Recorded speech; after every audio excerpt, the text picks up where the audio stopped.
بسم الله الرحمن الرحيم الحمد لله رب العالمين اللهم صل وسلم وبارك على سيدنا ومولانا محمد وعلى آله وأصحابه والتابعين أما بعد.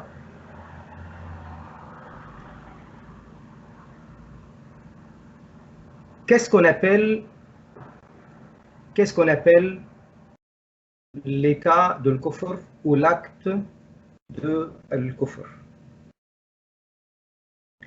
Nous avons appris que al-kufr est acté soit avec une croyance, soit avec un geste, soit avec une parole.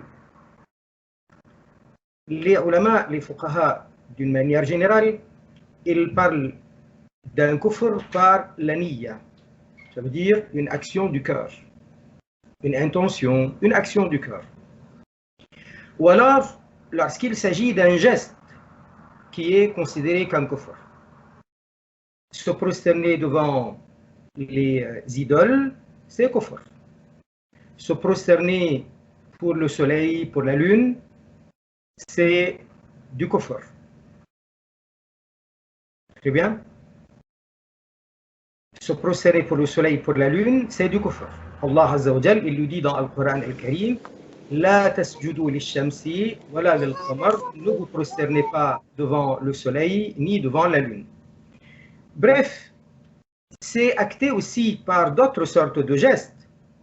Les prosternations, comme on a dit, culte pour ce qui est considéré comme asnam, c'est un geste kufr. Lorsque quelqu'un jette délibérément les papiers du Coran al-Karim d'une façon dénigrante, ou alors les jette dans les ordures, dans les déchets. Cet acte-là est kufr. L'imam Ibn Abidin, le grand allama Hanafi, dans Al-Hashiya, un livre référence dans le madhab Hanafi, il explique que le non-respect qui a conduit la personne à lancer les papiers du Coran dans les ordures, ça c'est, ce geste-là, il a un sens. Le geste, il signifie ce non-respect, cette non-reconnaissance. Donc c'est un geste kufr. Même si lui-même, il n'a pas idée de devenir kafir. Il n'a pas planifié de devenir kafir. Ça veut dire que c'était pour lui un geste où il n'a pas calculé de devenir officiellement kafir. Mais il sait ce qu'il fait. Il a jeté les papiers du Coran dans les déchets, sachant ce qu'il fait, ce geste-là signifie kufr. Et il y a aussi la parole kufr. Parole kufr, lorsque quelqu'un il va dire une parole qui est blasphématoire, lorsqu'il va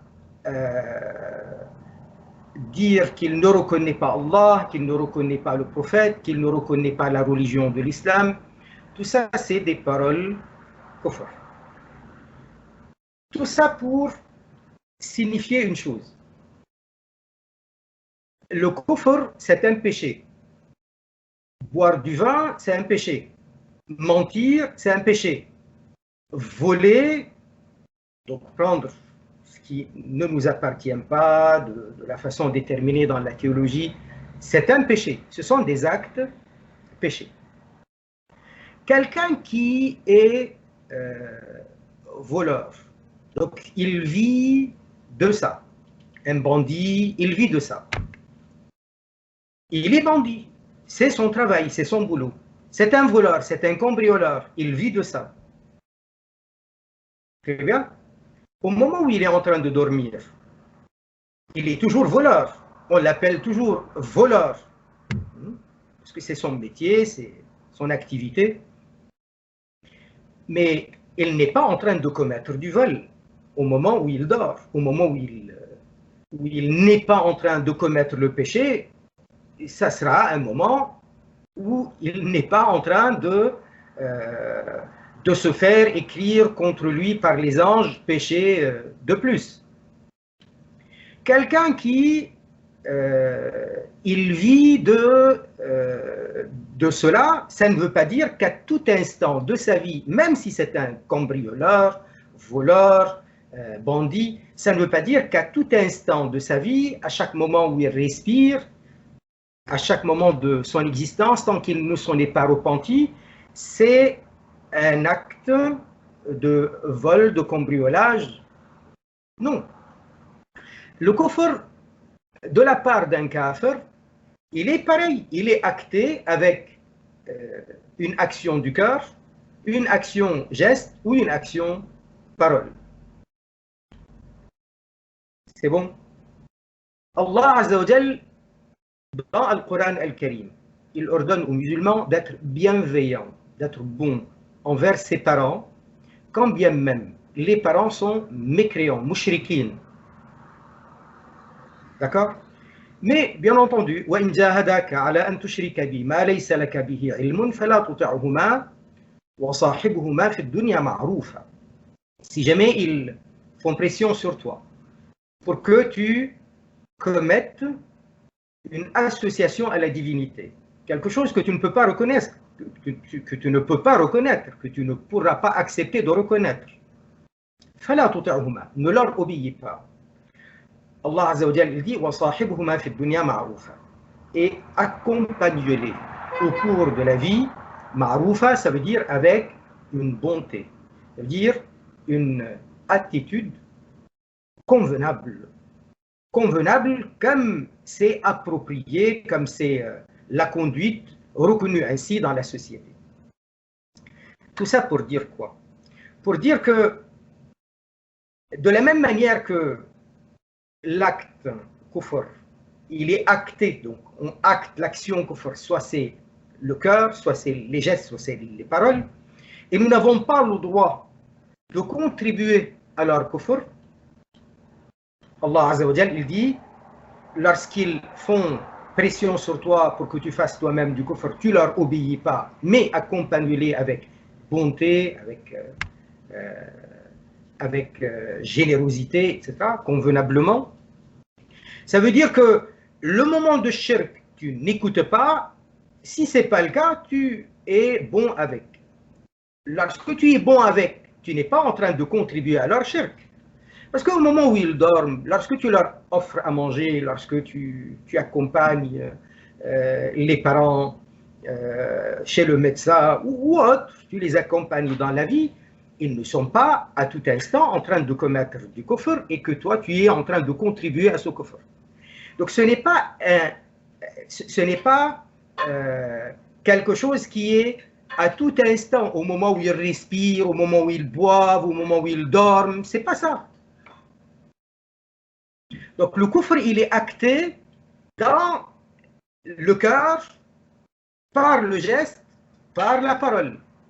Donc vous avez quelqu'un qui il prononce le kufr 10 fois, les anges vont marquer contre lui 10 fois kufr. S'il ne veut pas prononcer le kufr, ça ne sera pas marqué contre lui ces cas de kufr. Tant qu'il est kafir, il mérite l'enfer, bien entendu. D'accord? Mais ça ne veut pas dire qu'à chaque moment, on est en train d'enregistrer contre lui cumul de cas de kufr. Donc ce sont des cas concrets, les cas de kufr. Très bien. Le kafir, lorsqu'il va faire une bonne action, il va faire une bonne action. Dans la charia, nous appelons ça une bonne action. Une bonne action, ça s'appelle une bonne action. Et il va recevoir sa rétribution dans la dunya pour cette bonne action. Rasulullah sallallahu alayhi wa sallam, il lui dit dans un hadith sahih que le kafir, lorsqu'il va faire de bonnes actions, amal salih, eh bien Allah Azza wa Jal le rétribue en conséquence de ses bonnes actions dans la dunya. Comme il est kafir, il n'aura pas de rétribution, de récompense dans le dollar, mais dans cette vie. Si le kafir, à tout instant, c'est pareil, qu'ils disent du kufr ou qu'ils ne disent pas du kufr, ça ne change rien. C'est toujours acte de kufr qui se cumulent. Ben à ce moment-là, même lorsqu'il est en train de faire une bonne action, elle ne va pas compter comme une bonne action. Très bien. Donc le kufr, c'est par le cœur, acté par le cœur. Si un kafir, au fond de lui, il a de la sympathie pour l'islam et pour les musulmans, il a de l'affection pour le Coran, on ne peut pas considérer ça comme kufr. Il est kafir étant donné qu'il n'a pas reconnu ouvertement, il n'a pas dit la kalima, les deux témoignages de la foi, pour quitter le kufr et adhérer à l'islam. Donc il est kafir. Il est kafir. Donc s'il meurt ainsi, il ira éternellement en enfer. Mais lorsque dans son cœur, il apprécie l'islam, ce n'est pas un cas de kufr, apprécier l'islam, apprécier le Coran, ce n'est pas un cas de kufr. D'accord? Lorsque dans les gestes, il ne fait pas les gestes des kuffars. Dans la parole, il ne prononce pas les paroles du kuffar. Il est kafir et il n'a pas prononcé les deux témoignages pour devenir musulman. Donc il est toujours kafir. Mais celui-ci a comptabilisé ces cas de kufr.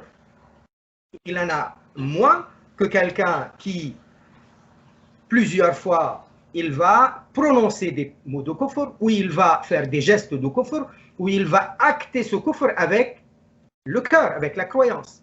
Donc il va y penser, il va acter ça avec son cœur. C'est très simple et c'est très compréhensible.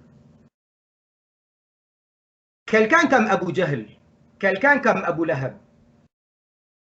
quelqu'un comme Ubay ibn Khalaf, ces grands dignitaires, mécréants, mouchriquins de Quraysh, qui étaient des ennemis farouches, odieux, mauvais, tout le temps en train de faire du tort au prophète sallallahu alayhi wa sallam, leur cas de kufr est comptabilisé par rapport à toutes leurs paroles kufr, tous leurs gestes kufr, tout ce qu'ils avaient acté en leur cœur comme kufr. Ce n'est pas le même cas de quelqu'un comme Abu Talib, qui est mort kafir.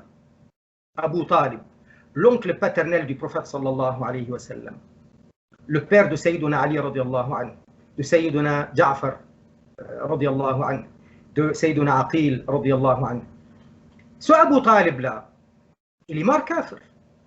Mais son châtiment, parmi à comparer avec les autres mécréants, il est moindre, beaucoup plus allégé que les autres. Et pourquoi? Parce que en comptabilisant ses paroles kufr, ses gestes kufr, ce qu'il avait acté en son cœur comme kufr, c'est beaucoup moins que les autres. Un péché est compté comme un péché. Un mensonge, c'est compté comme un mensonge. Ce n'est pas parce que quelqu'un est kafir que chaque instant de sa vie, c'est comptabilisé davantage des actes kufr. Vous comprenez ça? Donc lorsque un mukallaf, musulman ou non musulman, vous savez que le mukallaf, il n'est pas seulement musulman. Je suis mukallaf, vous êtes mukallaf. À partir de la santé mentale, à partir de la puberté, et à partir du moment où on a entendu l'appel à la foi, et nous sommes déjà musulmans, donc pas seulement on a entendu, nous sommes adhérents, nous avons adhéré à la foi musulmane. Donc on est mukallaf. Que le mukallaf soit musulman ou pas musulman, il est mukallaf, ça veut dire responsable de tout ce qu'il dit, responsable de tout ce qu'il fait, responsable de ses actes du cœur. Responsable de ses actes du cœur. Ça veut dire, lorsque au fond de moi, j'ai des mauvaises pensées, mauvaises décisions, des stratagèmes maléfiques, des décisions de faire du mal, c'est un acte du cœur. Lorsque on acte avec le cœur une mauvaise croyance, croyance qui est mécréance, donc ça s'appelle de l'acte de mécréance. C'est un péché qui est pire encore que le reste des péchés. L'acte de l'kufr est toujours plus grave que les autres cas de péché. Très bien. Allah Azza wa Jal, d'ailleurs, il le dit dans le Coran al-Karim, Inna as-sam'a wal-basara wal-fu'ada kullu ulaika kana anhu mas'oula. L'ouïe, la vue et le cœur. Il va être interrogé sur tout cela. Et Allah Azza wa Jal, donc le cœur aussi, l'œil, enfin l'oreille, c'est parce que parfois on entend, mais parfois on vient pour écouter. Parfois on voit, mais parfois on vient pour regarder. Ça veut dire qu'il y a un acte voulu et il y a le cœur. On est responsable de ce qu'on croit. Et Allah Azza wa Jal, il dit Ma yalfidhu min qawlin illa ladayhi raqibun atid. À chaque fois qu'il prononce une parole, il a auprès de lui raqib et atid pour tout noter. Donc parole, chaque parole prononcée. Et Sayyiduna Mu'adh bin Jabal, le grand sahabi radiyallahu anhu, qui demande conseil au prophète alayhi salatu salam. Et le prophète alayhi salatu salam lui dit Amsik alayka hadha, tiens toi celle-là. Il lui dit Ya Rasulallah, wa inna la mu'akhazoun bima natakallamu bihi. Nous allons être jugés, nous sommes responsables de ce qu'on dit. Il lui dit Rasulullah sallallahu alayhi wa sallam, Sakilatka ummuka ya Mu'adh, pauvre de toi Mu'adh. وهل يكب الناس في النار على وجوههم إلا حصائد ألسنتهم. Mais qu'est-ce qui jette les gens en enfer face contre le sol sur leur figure, si ce n'est la récolte de leur langue. Donc la langue, la parole, on en est responsable. Qui en est responsable? Seulement le musulman? Non, aussi le mukallaf qui n'est pas musulman. Le mukallaf qui n'est pas musulman, lui aussi, il est responsable de ce qu'il dit. Allah Azza wa Jal, il dit dans le Coran al-Karim, par rapport à la parole, la mauvaise parole, il dit وَمَثَلُ كَلِمَةٍ خَبِيثَةٍ كَشَجَرَةٍ خَبِيثَةٍ اجْتُثَّتْ مِنْ فَوْقِ الْأَرْضِ مَا لَهَا مِنْ قَرَارٍ. Et l'exemple d'une mauvaise parole, c'est comme une plante mauvaise, une mauvaise plante. اجْتُثَّتْ مِنْ فَوْقِ الْأَرْضِ, qui a été coupée à la racine. مَا لَهَا مِنْ قَرَارٍ, on ne sait pas où elle est jamais dans la même place. Donc, مَا لَهَا مِنْ قَرَارٍ, elle va dans tous les sens. Donc, ça va gêner par-ci, ça va gêner par-là, ça va contribuer à telle ou telle mauvaise chose. Donc, la mauvaise parole prononcée par un musulman, mukallaf, il en est responsable. La mauvaise parole prononcée par un kafir, pareil, il en est responsable. Tout ça est très clair et limpide. Quand quelqu'un, il dit, mais le kafir, quand il va dire de lui-même qu'il est kafir, il ne va rien changer. Parce qu'il est effectivement kafir. Qu'est-ce que ça a changé? Comment ça, qu'est-ce que ça a changé? Quand il a dit de lui-même qu'il est kafir, il a prononcé une parole de kufr. Quiconque dit de lui-même « je suis kafir », c'est une parole de kufr. Pourquoi c'est seul le musulman qui en est responsable? Les ulama, les fuqaha des madhahib, ils disent lorsque quelqu'un dit « je suis kafir », je ne reconnais pas le Coran, je ne reconnais pas l'islam, c'est un acte de kufr, c'est une parole acte de kufr. Mais le kafir, quand il va le dire, c'est rien du tout. C'est une parole kufr. Lorsque quelqu'un il dit je n'aime pas le Coran, je n'aime pas votre prophète Mohammed, c'est une parole kufr.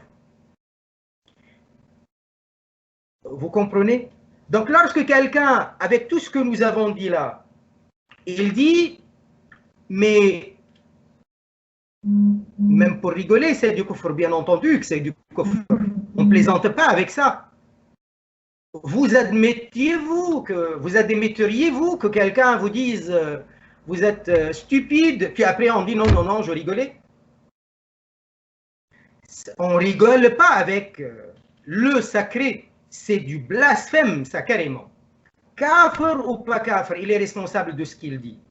Donc lorsque quelqu'un dit, faites attention, il dit, lorsque quelqu'un, il est kafir, il a 30 ans, 40 ans, 50 ans, 60 ans dans le coffre. Et il va dire, mais moi je suis kafir, mais moi je crois que Dieu est en 3 ou en 4, ou je crois que Bouddha est un Dieu. Voilà, il est en train de faire du kufr, de prononcer une parole de kufr. Mais c'est son état. Et alors, si c'est son état, plus il le dit, plus il commet des cas de kufr qui se cumulent. Donc, quelqu'un qui est en train de dire « ça ne change rien », c'est comme si la parole n'est pas un acte pour lequel nous sommes responsables. Avec tout ce qu'on vient d'expliquer jusqu'à maintenant, c'est très clair qu'une parole compte venant de la part de n'importe quel mukallaf. Et dire ça ne change rien. Comment ça, ça ne change rien? Bien sûr que ça change. C'est une parole de kufr. C'est acter un cas de mécréance avec la bouche, avec la parole.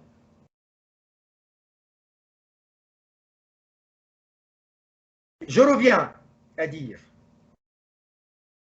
le kafir, même s'il est kafir, et il n'a pas prononcé les 2 témoignages pour devenir musulman, ou il est apostat, murtad, et il n'a pas prononcé les 2 témoignages pour revenir à l'islam. C'est un état de kufr.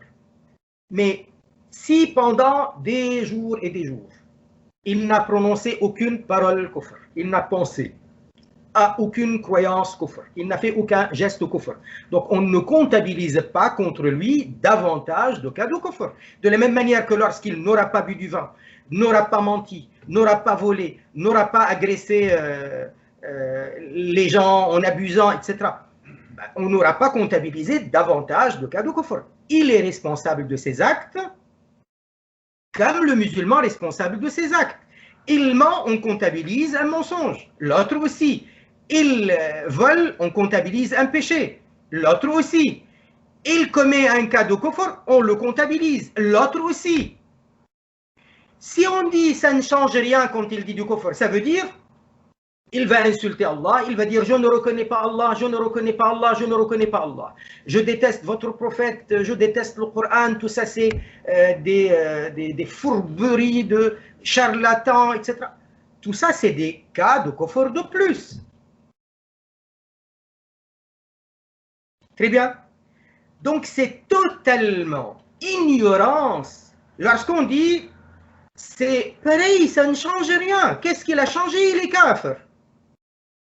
Est-ce qu'il est devenu plus kafir? Oui, il est devenu plus kafir. Il a acté le kufr avec une parole de plus et ça se cumule. Plus il prononce du kufr, plus c'est comptabilisé. Très bien. Alors on va dire, mais c'est à titre informatif. À titre informatif, ça veut dire déclaratif. Il n'y a aucun changement, aucune différence entre les deux.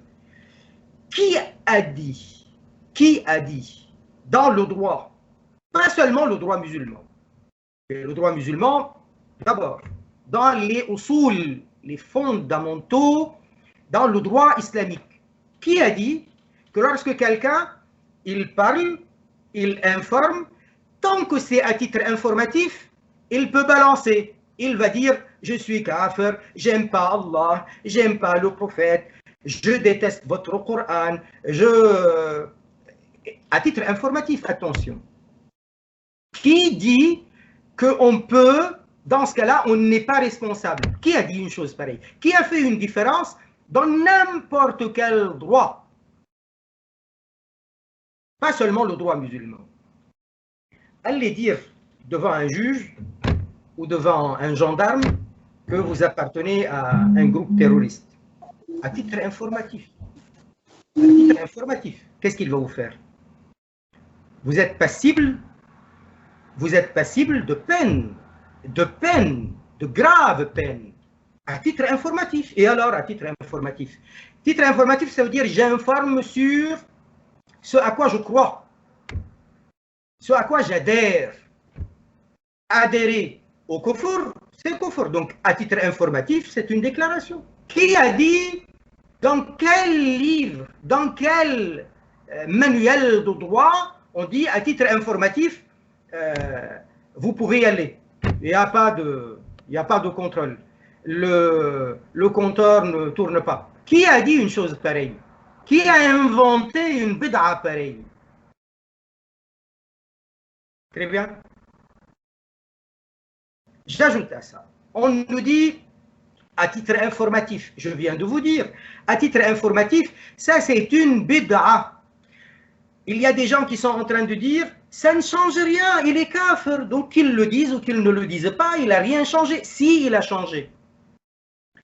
Et j'ai entendu quelqu'un dire, oui, mais il n'est pas en train de faire un acte de kufr, de la même manière que lorsque quelqu'un, il est mécanicien, vous lui dites, c'est quoi ton boulot? Il dit, je suis mécanicien. Alors lui, quand il répond, je suis mécanicien, il n'est pas en train de faire de la mécanique.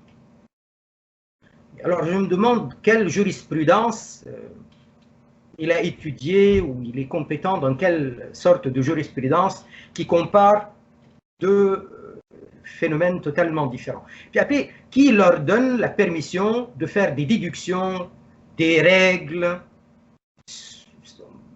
être mécanicien, adhérer à un corps de métier. Et quelqu'un qui dit « je suis chrétien, je suis juif, je suis athée, je suis bouddhiste, hindouiste, machin », il adhère à une croyance. Ça veut dire qu'il se proclame de cette croyance. Cette croyance qui ne reconnaît pas le Coran, cette croyance qui idolâtre la vache ou qui idolâtre les statues, etc. Ou alors qui dit qu'Allah Azza wa Jalla a un fils, tout ça c'est des cas de kufr. Qui dit que ça ne change rien? Oui, le mécanicien, il n'est pas en train de faire de la mécanique. Et celui qui dit qu'il appartient à un groupe terroriste, il va leur dire, mais c'est à titre informatif. Si je vous le dis, ça ne veut pas dire que je viens de poser une bombe. Oui, mais tu appartiens à une apologie du terrorisme. Tu adhères à cette thèse. Ça veut dire que tu es en train de faire la propagande, d'aider, appartenant, adhérent à ces idées. Vous voyez? Et la même chose, donc, la même chose pour quelqu'un qui est adhérent à une croyance quelconque, à une religion quelconque.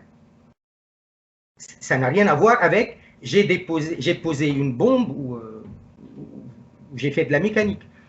D'autant plus que lorsque quelqu'un insulte Allah, quelqu'un qui dit de lui-même qu'il n'adhère pas à la religion ordonnée par Allah, il fait fi de la croyance ordonnée par Allah, la religion ordonnée par Allah, il est en train de faire du kufr. Contrairement à celui qui dit qu'il est mécanicien, il n'est pas en train de faire de la mécanique. Ce qiyas-là, je me demande qui se permet de prétendre à cette, je ne sais pas, hauteur d'esprit, soi-disant, pour faire un qiyas, une analogie pareille. Vous comprenez? On nous dit, oui, mais les anges, dans la tombe, ils posent la question aux kafirs, comme ils posent la question aux croyants, ma dinuk, quelle est ta religion?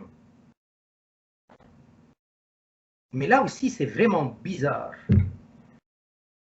Quand ils interrogent quelqu'un dans la tombe, est-ce qu'ils l'interrogent par rapport à ce qu'il croit pendant qu'il est dans la tombe devant eux, ou alors ils l'interrogent par rapport à ses actes dans la dunya, avant de mourir? Est-ce qu'il est mukallaf dans la tombe? Est-ce qu'il a des actes pour lesquels il va gagner de lui-même, quand il fait lui-même une action dans la tombe? Est-ce qu'il va gagner des récompenses ou il va être chargé de péché quand il est en train dans la tombe? C'est fini. la vie dans laquelle il faisait les actes où il était responsable, c'est dans la dunya. Donc il l'interroge par rapport à ce qu'il était dans la dunya. Il ne l'interroge pas par rapport à ce qu'il pense. D'ailleurs, je ne comprends pas comment ça peut nous échapper une chose pareille. Lui-même, quand il est dans la tombe, quand il va dire par rapport à lui-même qu'il ne reconnaissait pas le prophète, alayhi salatu salam, pas l'islam, etc. Il est en train de parler de ceux qu'il croit à l'instant où ils sont en train de l'interroger. Mais dès lors que n'importe qui meurt, n'importe qui, il meurt, à partir de cet instant, il a bien compris la vérité. Donc il sait que l'islam c'est la vérité. Il sait qu'Allah il est unique, qu'il est le créateur, qu'il est le tout-puissant. Il sait que le prophète est le prophète réellement. Et il regrette de ne pas avoir fait le pas pour adhérer à la foi. Donc, il ne s'agit pas d'une question pour dire « je me déclare maintenant en train de faire du kufr ». Il est en train de parler de son passé. D'ailleurs, il y a des versions où la question est « ma kunta taqul » qu'est-ce que tu disais? D'accord? Et dans d'autres versions, ils vont interroger l'un et l'autre, Madinouk. Donc il y a plusieurs versions. Ça ne veut pas dire que c'est exactement le même formulaire, la même question. Et de toute façon, il ne l'interroge pas sur sa situation actuelle pendant qu'il est dans la tombe. Parce que s'il l'interrogeait maintenant, alors qu'il est, tu crois à l'islam ou pas? Il va dire oui, parce qu'il a compris la vérité. Mais c'est trop tard. Donc ils sont en train de l'interroger par rapport à la vie dans la dunya, avant de mourir. Quelle intelligence à faire croire qu'ils sont en train de l'interroger sur son état actuel. Mais même s'il l'avait interrogé sur son état actuel, ça aurait été quoi? Ça aurait été, ah ben maintenant j'ai bien compris, eh bien je crois que l'islam c'est la vérité. Comment il va oser dire? Comment il va oser dire devant les anges, je ne vous reconnais pas, je ne reconnais pas Allah? Très bien. Et d'ailleurs, dans une version, il va bégayer, il ne va pas savoir quoi dire. Il va dire, la adri, je ne sais pas. Et dans une version, فَإِنَّهُ قَائِلٌ مَا كَانَ يَقُولُ, il va répéter ce qu'il disait. Ça veut dire, il va dire, avant j'étais. Il ne va pas dire, maintenant je. Très bien. On va nous dire, oui, mais le prophète, alayhi salatu wassalam, il a posé la question à Addas quand il était dans le voyage pour Taïf, quand il était encore à Mecca, il est parti à Taïf, et sur le chemin de retour, il était encore à Taïf. Il y a un chrétien qui lui a servi du raisin, et il se trouve que ce chrétien, s'appelant Addas, il vient de Ninive, Ninawa, de l'Irak, et il était chrétien. Et la version dit qu'il lui a demandé quelle était sa religion. Mais en fait, ce n'est pas un hadith fiable. Comment on peut tenir compte d'un texte qui n'est pas fiable dans une affaire aussi importante que celle-là? Donc, il doit y avoir une confusion. Quand un hadith il n'est pas fiable, on ne peut pas en tenir compte comme si c'était une référence. On peut en tenir compte, mais pas en tant que référence, dans le sens que il doit y avoir une erreur quelque part. Donc, on ne peut pas prendre ça comme argent comptant. De la même manière que lorsque on nous rapporte que le prophète alayhi salatu wassalam aurait demandé à un kafir qui s'appelait Hussein, le père de Sayyiduna Imran ibn al-Hussein, dis-moi les dieux que tu adores, combien ils sont, etc. Là aussi, le texte n'est pas fiable. On ne peut pas en tenir compte dans une affaire aussi grave. Ou alors on va nous dire dans le Coran al-Karim, dans Surat Ash-Shu'ara, Allah Azza wa Jal, il dit que Ibrahim alayhi salam, il a demandé à son peuple Ma ta'budoun. Ma ta'budoun, ici, la question, elle n'est pas pour leur demander leur état de croyance. Ma ta'budoun, ça veut dire c'est quoi ça, ces choses-là que vous adorez, c'est quoi au juste? Ma ta'budoun, ces choses-là que vous adorez, c'est quoi? Ils vont dire, ben, c'est des statues. Il va leur dire, mais les statues, c'est des objets inertes. Donc, il n'a pas posé la question, déclinez-moi votre croyance, déclinez-moi votre religion, déclinez-moi votre considération de ces statues. Il demande ces objets-là, ces choses-là. D'ailleurs, les mufassirines ne manquent pas de le dire. Beaucoup, ils vont dire, premièrement, ils vont dire c'est une question litabkitil kafirin, litabkitihim, ça veut dire pour les accabler, pour les acculer. Abu Hayyan al-Andalusi, il dit ma ici, c'est l'ihana, pour mépriser. Et c'était au cours d'un débat. Et ils disent aussi, comme par exemple l'imam al-Burhan al-Biqa'i, un des grands mufassirines du Coran, il dit, il n'a pas posé une question pour s'informer, mais il a posé une question sous forme de question, mais d'indignation. Tu dis à quelqu'un, mais qu'est-ce que tu fais? Mais qu'est-ce que tu adores? Pas dans le sens, réponds-moi, j'adhère à telle ou telle croyance. Non, c'est pas ça du tout. C'est la question de quelqu'un qui est outré, quelqu'un qui est indigné, quelqu'un qui est scandalisé. D'ailleurs, dans les récits de ce même événement, dans d'autres sourates, comme par exemple dans sourate Ash-Shu'ara, il est très clair qu'il n'attend pas de réponse. Il est en train de les raisonner. Il est en train de leur dire, c'est ridicule ce que vous faites. Les ulama de tafsir, ils le disent très clairement. Je vais vous lire ce que disent ces ulama-là. À commencer par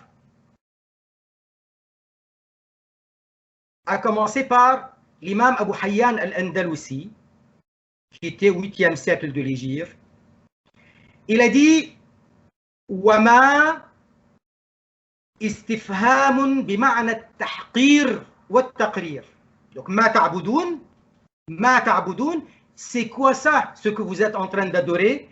Il dit ce ma, c'est une forme d'interrogation au sens du mépris, mais en même temps de l'affirmation.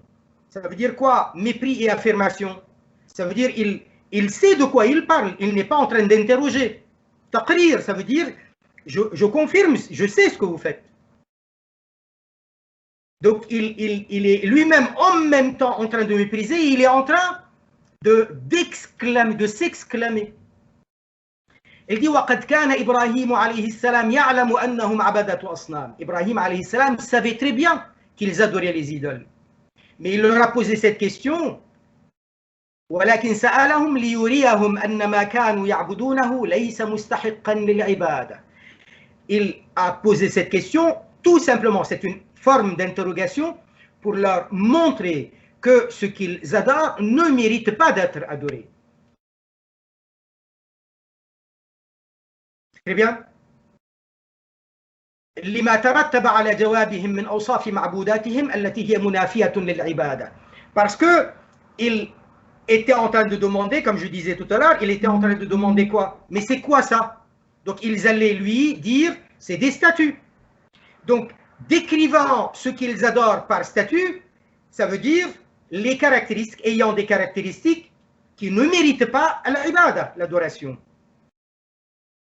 وَلَمَّا سَأَلَهُمْ عَنِ الَّذِي يَعْبُدُونَهُ, il les a interrogés sur les choses qu'ils adorent. Il n'a pas interrogé, là j'explique, il n'a pas interrogé sur leur état de ibada, mais sur la chose adorée. Il y a toute une énorme différence. Il dit وَلَمَّا سَأَلَهُمْ عَنِ الَّذِي يَعْبُدُونَهُ, il les a interrogés sur l'objet de leur adoration, la chose elle-même qu'ils adorent. وَلَمْ يَقْتَصِرُوا عَلَى ذِكْرِهِ فَقَطْ, eux de leur côté par excès de zèle. Là j'ajoute un petit peu, mais je ne falsifie pas pour comprendre ce qu'il est en train de dire. Ils ne se sont pas limités à répondre à la question par la réponse appropriée parce que la question, elle était, qu'est-ce que c'est ça, ce que vous êtes en train d'adorer? La réponse, c'est des statues. Mais ils ne se sont pas limités à répondre, c'est des statues. بل أجابوا بالفعل ومتعلقه. Eux, ils ne se sont pas limités à répondre à la question par la réponse appropriée, restreinte, limitée. Donc, c'est quoi ce que vous êtes en train d'adorer? C'est quoi ces objets-là? Ils auraient dit des statues. Mais eux, ils ont fait plus. Ils ont répondu par al-fi'l wa muta'alliqihi, l'action et ce qui correspond, ce qui est lié à l'action. D'accord? Donc c'est un excès de zèle de leur part. Donc on comprend un tafsir, le tafsir de l'imam al-Nasafi. La même chose. Il va dire, il dit, ma ta'budun, il explique, il dit, ayya shay'in ta'budun. C'est quoi cette chose que vous êtes en train d'adorer? وإبراهيم عليه السلام يعلم أنهم عبدة الأصنام ولكن سألهم ليريهم أن ما يعبدونه ليس بمستحق للعبادة. Et Ibrahim عليه السلام savait qu'ils adoraient les statues, les idoles, mais il les a interrogés de cette façon-là, sous cette forme-là, pour leur montrer que ces choses-là qu'ils adorent ne méritent pas l'adoration. Eux, ils ont répondu قالوا نعبد أصناما. Ils ont dit, nous adorons des idoles. Il dit à Nasafi, وَجَوَابُ مَا تَعْبُدُونَ أَصْنَامًا. Il dit, alors que la réponse à la question مَا تَعْبُدُونَ, c'est normalement أَصْنَامًا, des statues, pas نَعْبُدُ أَصْنَامًا. Ça veut dire qu'il ne cherchait pas à ce qu'ils lui disent, nous adorons des idoles. Il était en train de leur dire, ces choses-là que vous êtes en train d'adorer, c'est quoi? L'imam al-Nasafi, il dit comme ce qu'il a dit, Abu Hayyan al-Andalusi. Il a dit, وَجَوَابُ مَا تَعْبُدُونَ أَصْنَامًا. La réponse à cette question, مَا تَعْبُدُونَ, ça aura été quoi? أَصْنَامًا, des statues. De la même manière que dans Surat al-Baqarah, Allah Azza wa Jal, lui, il donne l'exemple. يَسْأَلُونَكَ مَاذَا يُنْفِقُونَ. Il te pose la question, qu'est-ce qu'il dépense quoi? قُلْ الْعَفُوَ, dit le surplus, le verset 219 de l'Al-Baqarah. Une autre question aussi dans le Coran, dans Surat Saba, le verset 23. ماذا قال ربكم؟ قالوا الحق. Qu'est-ce qu'il a dit votre Seigneur? Ils répondent al-haq, la vérité. Donc il a dit لأنه سؤال عن المعبود لا عن العبادة. L'imam al-Nasafi est très clair. Il a dit car il s'agit d'une question sur le ma'boud, sur la chose, sur l'objet, et non pas sur leur ibada. Donc il n'est pas en train de leur dire, décrivez-moi votre ibada, parlez-moi de votre ibada, ce à quoi vous croyez. Vous comprenez? On a la même chose dans Tafsir l'imam al-Maturidi, le grand imam al-Maturidi. Lui, qu'est-ce qu'il dit? Il dit cette question de Ma ta'budun qui est dans Surat al-Shu'ara, on peut comprendre ça exactement comme le même événement qu'il y a, j'ajoute un petit peu de mes mots, hein. Il dit يحتمل قوله ما تعبدون على ما ذكر في آية أخرى ماذا تعبدون أئفكا. Donc il dit ça supporte, cette parole-là, ça supporte la compréhension comme ce qui a été mentionné dans un autre verset qui est dans Surat al-Safat, les versets 85 et 86, ماذا تعبدون أئفكا. Donc là, dans al-Safat, il n'a pas laissé le temps de répondre. Il dit, mais qu'est-ce que vous adorez? Aïfkan? Une imposture? C'est toujours lui qui parle, Ibrahim. Donc on comprend ce qui est dans Ash-Shu'ara comme ce qu'il y a dans As-Safat, d'après l'imam al-Maturidi. Nous avons également Nazm al-Durar de l'imam al-Biqa'i, le grand allama al-Burhan al-Biqa'i. Il était un des grands mufassirin du Coran et son tafsir, il est très très réputé parce qu'ils disent qu'il a excellé dans ce tafsir. Regardez ce qu'il dit. إذ قال لأبيه وقومه. إذ, ça veut dire أي حين, lorsque.